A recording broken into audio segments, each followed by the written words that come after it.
Crônicas do Amanhecer. Por Feijão.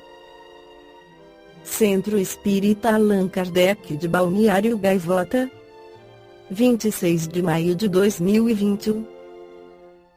Papa pretende morrer em Roma e não voltará para a Argentina? O Papa Francisco admitiu que não tem medo da morte. Imagina que acontecerá em Roma durante seu pontificado ou mesmo após uma eventual renúncia. Ele ainda afirmou que não voltará a viver na Argentina, seu país natal. As declarações foram dadas em entrevista incluída no livro A Saúde dos Papas, do jornalista e médico argentino Nelson Castro, em fevereiro de 2019, no Vaticano, mas trechos da publicação foram revelados neste sábado 27 ao jornal La Nación. Como Papa, em exercício ou emérito? E aqui em Roma?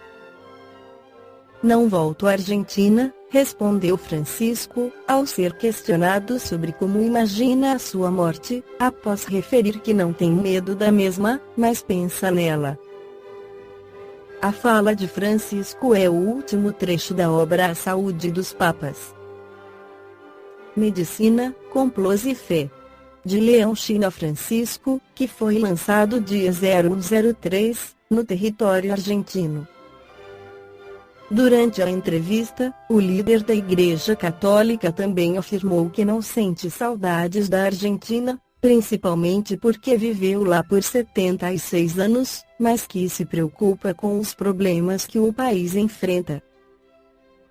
Francisco ainda recorda que a entrevista com a psiquiatra também o ajudou a aprender a controlar a ansiedade e evitar decisões precipitadas.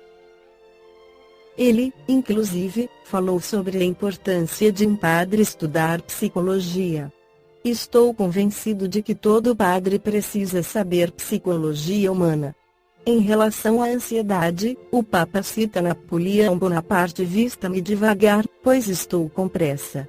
A frase faz referência à necessidade de desacelerar. Entre seus métodos para se acalmar e ajudar a analisar melhor os problemas, ele revela que escuta música clássica.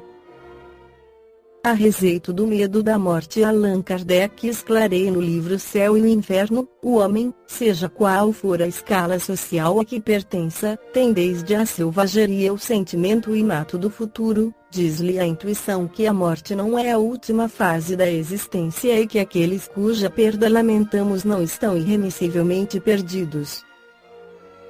A crença do futuro é intuitiva e muito mais generalizada do que a do nada. Entretanto, a maior parte dos que creem na imortalidade da alma se nos apresentam possuídos de grande amor às coisas terrenas e temerosos à morte. Por quê? Este temor é um efeito da sabedoria da providência e uma consequência do instinto de conservação comum a todos os viventes. Ele é necessário enquanto não se está suficientemente esclarecido acerca das condições da vida futura, como contrapeso à tendência que, sem esse freio, nos levaria a deixar prematuramente a vida e a negligenciar o trabalho terreno que deve servir ao nosso próprio adiantamento. Assim é que, nos povos primitivos, o futuro é uma vaga intuição, mais tarde tornada simples esperança e finalmente uma certeza apenas atenuada por secreto apego à vida corporal.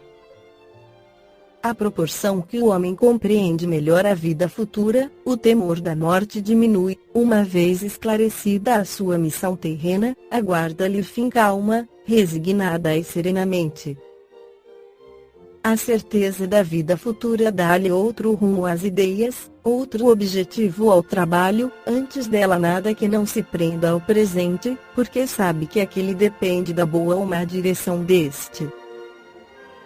A certeza de reencontrar os amigos depois da morte, de reatar as relações que tivera na terra, de não perder um só fruto do seu trabalho, de engrandecer-se incessantemente em inteligência, perfeição, dá-lhe paciência para esperar e coragem para suportar as fadigas transitórias da vida terrestre.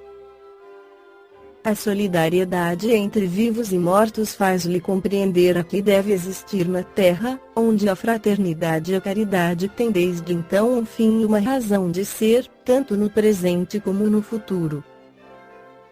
Para libertar-se do temor da morte é mister poder encará-la no seu verdadeiro ponto de vista, isto é, ter penetrado pelo pensamento no mundo espiritual, fazendo dele uma ideia tão exata quanto possível, o que denota da parte do espírito encarnado um tal ou qual desenvolvimento e aptidão para desprender-se da matéria. Segue Allan Kardec, a doutrina espírita muda inteiramente a maneira de se encarar o futuro. A vida futura deixa de ser uma hipótese para ser realidade, o estado das almas depois da morte não é mais um sistema, porém o resultado da observação, e ergue-se o véu, o mundo espiritual aparece-nos na plenitude de sua realidade prática, não foram os homens que o descobriram pelo esforço de uma concepção engenhosa, são os próprios habitantes desse mundo que nos vêm descrever a sua situação, aí os vemos em todos os graus de escala espiritual, em todas as fases da felicidade e da desgraça, assistindo, enfim, a todas as peripécias da vida de além-túmulo. Eis aí porque os espíritas encaram a morte calmamente e se revestem de serenidade nos seus últimos momentos na Terra. Já não é só a esperança, mas a certeza que os conforta, sabem que a vida futura é a continuação da vida terrena em melhores condições e aguardam com a mesma confiança com que aguardariam o despontar do sol após uma noite de tempestade. Os motivos dessa confiança decorrem outros sim dos fatos testemunhados e da concordância desses fatos com a lógica, com a justiça e bondade de Deus, correspondendo às íntimas aspirações da humanidade. Esta foi a crônica do amanhecer de 26 de maio de 2021. Por Feijão. Centro Espírita Allan Kardec de Balneário Gaivota. Que a paz esteja com todos.